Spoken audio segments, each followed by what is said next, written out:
Isang taon nang tumanggap ang aking mga mamamayan ng biyayang ito mula sa MCGI. Alam ko sa lahat ng lugar kung saan pumupunta ang MCGI, tiyak na nakikinabang ang mga tao. Nagsisilbi sila sa mga tao at tayo bilang mga kinatawan ng ating munisipyo ay walang maibabayad kundi ang magpasalamat. Pagpalain nawa ng Diyos ang bawat isa sa inyo at nawa ipagpatuloy niya ang pagpapadala ng MCGI sa ating mga munisipyo sa marami pang mga taon. Maraming salamat po.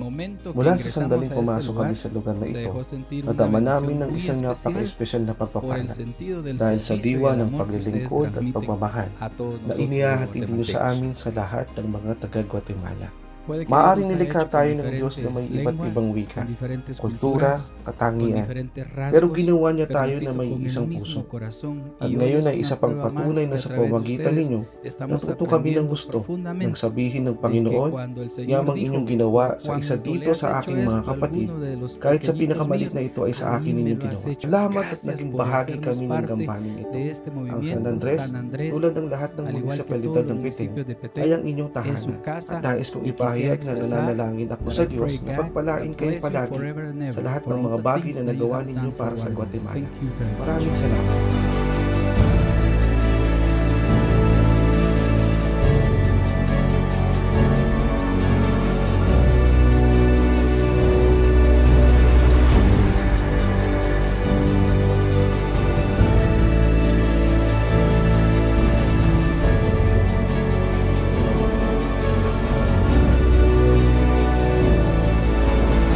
Sa akin isang kaluguran at pribilehiyo na narito ako, nasasaksihan ng gawain ito ng pag-ibig, kapayapaan at pagkakaisa. Dahil alam namin na ang MCGI ay sumusubaybay sa mga pangangailangan ng mga higit na nangangailangan. Bilang alkalde ng Melchor de Mencos, laking pasasalamat ko at ramdam ko ang pagpapala ng Diyos dahil lahat ay galing sa Diyos. Kaya salamat sa pagtugon sa aking kahilingan at ang Melchor de Mencos ay tahanan din ninyo at sa awa ng Diyos makikita tayo muli sa lalong madaling panahon. Pagpapala sa lahat. Maraming salamat. Alam ko ang mga kawang gawa na inyong ginagawa sa bayang ito ng Las Cruces ay welcome. MCGI, naway pagpalain kayo ng Diyos ng sagana at naway patuloy kayong bigyan ng karunungan upang maabot ninyo ang mga pinaka-nangangailangan. Malinaw na kayo'y tunay na mayroong dakilang puso, isang tapat na puso para makapagbigay sa mga nangangailangan. Nawa, pagpalain kayo ng husto ng Diyos at hihintayin ko kayo sa aking marikit na munisipalidad. Maraming salamat. Ang suportang ito ay lubos na kailangan dahil ang aming mga mamamayan ay madalas na nahihirapan sa maraming karamdaman at hindi makaalis ng munisipalidad dahil sa mga gastos at lahat ng kinakailangan. Marami akong nais hilingin sa inyo at naway patuloy na bigyan ng Diyos ng karunungan ng lahat ng mga doktor na gumagawa ng ganitong gawain at hinihintay kayo ng tiyahan ng bukas palad. Salamat sa MCGI sa pagbibigay sa amin ng pribilehiyo at karangalan sa pagtanggap na ginawa ninyo sa amin. Talagang nakakaramdam kami ng kapayapaan at kagalakan sa kakaibang paraan na palagi ninyong pagtulong sa aming mga autoridad. Salamat din, hindi lang sa inyong mga ginagawa na mga medical missions, kundi pati na rin sa isang mas mahalagang gampanin, at yon ay ang espiritual na gawain. Maraming salamat mula sa kaibuturan ng aking puso sa pagdadala ng buhay na salita, ang salita ng pag-asa sa aming mga kapwa. Alam kong sa paglipas ng panahon ay mababago nito ang kanilang mga buhay at ang kanilang mga henerasyon. Alam ko ang binhi iyon ay magbubunga ng inaasahan ng MCGI sa bawat isang mamamayan ng Barberena at sa aming minamahal na bansang Guatemala. Pagpalain nawa kayo ng Diyos at naway palaging magbigay ang Diyos ng mga taong may ganitong kakayahan, tamang pag-ugali at pusong handang maglingkod sa buong bayan ng Barberena. Maraming salamat. Pagpalain kayo ng Diyos.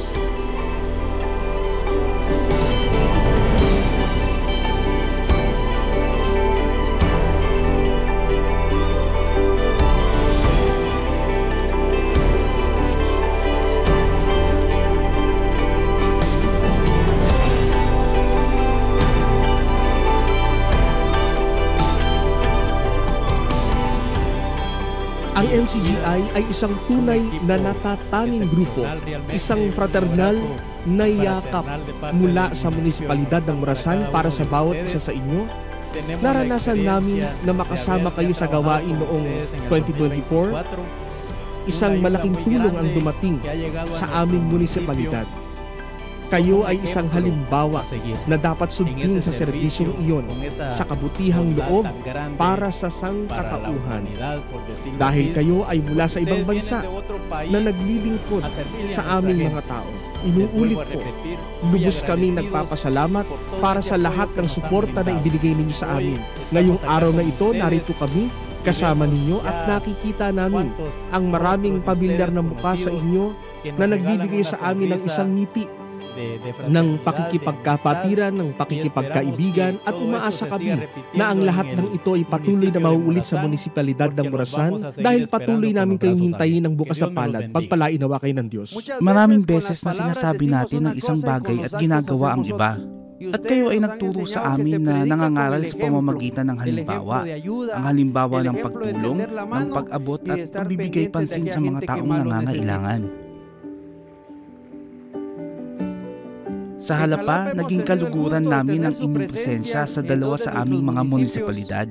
At talagang mabuti para sa amin na maramdaman na kami ay isang daan ng biyaya para sa aming mga tao. At higit sa lahat, binibigyan diin ko ang isang bagay at nag-iwan kayo sa amin ng isang malaking aral. Sa sandaling kami ay nagsasalita sa mga medical mission at sinasabi namin maraming salamat, itinutuloy niyo kami at sinasabi niyo sa Diyos ang karangalan at kalwalhatian. At iyon, sa huli ng lahat ng ito ay isang pagsisikap ng maraming mga kalahok. Ngunit tulad ng itinuro niyo sa amin, ang kapurihan ay sa makapangyarihan sa lahat.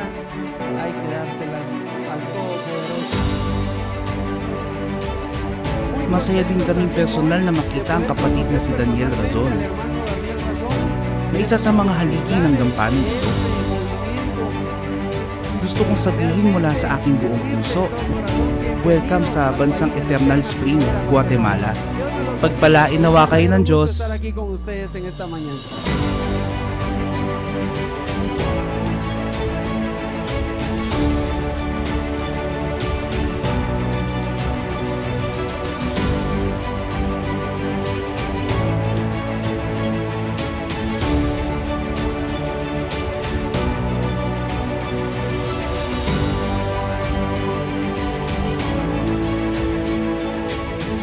At salamat sa mga miyembro ng Iglesia ng Diyos International, MCGI. Salamat sa kanila.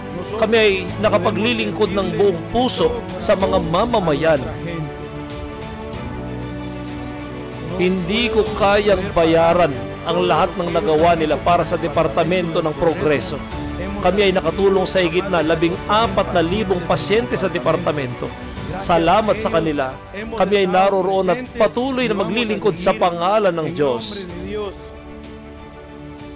Gusto ko ring magpasalamat sa kapatid na Daniel na narito sa Guatemala, kasamang lahat ng MCGI. Welcome sa Guatemala.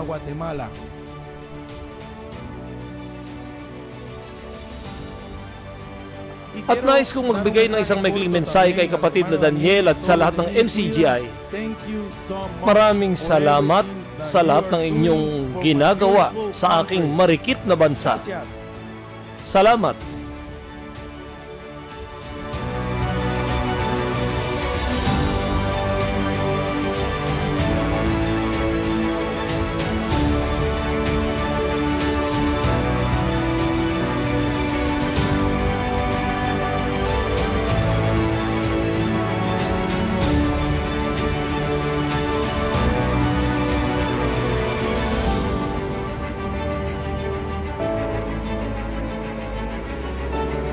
Kami po ang Members Church of God International o MCGI.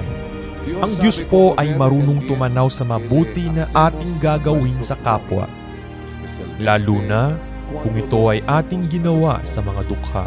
Kaya't isang malaking pribilehyo sa ating lahat na makasaklolo sa kanila sa anumang paraan na ipinahihintulot ng Panginoon. Sa katunayan ay ito na po ang buhay namin. Ito na po ang paraan ng pamumuhay namin sa araw-araw. Kami po ay hindi naghihintay at hindi humihingi ng anumang kapalit sa mga mabubuting gawa na ipinagkakaloob ng MCGI sa lahat ng nagiging benepisyaryo nito. Ang tanging hinihiling namin ay ang sama-sama nating pasalamatan ng Diyos at kilalanin ang kanyang kabutihang loob, sapagkat siya ang tunay na may gawa ng lahat ng mga ito at tayo naman po ay maliit lamang na kasangkapan ng kanyang pag-ibig at kabutihan.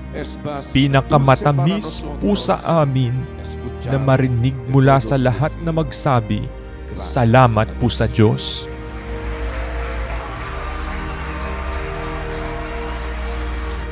Kaya't milyong salamat po sa Diyos sa inyong paanyaya at sa inyong napakainit na pagtanggap sa Members Church of God International. Ito'y hindi namin kalilimutan at palagi naming ipagpapasalamat sa Diyos at sa inyo na mga tumanggap sa amin na may bukas na mga bisig sa bansang ito ng Guatemala. Muli, ang aming pong taos-pusong pagpapasalamat sa inyong lahat. Sa ngalan po ng lahat ng mga kapatid sa Members Church of God International, salamat po sa Diyos at pagpalain kayo ng Panginoon sangpu ng inyong mga sangbahayan.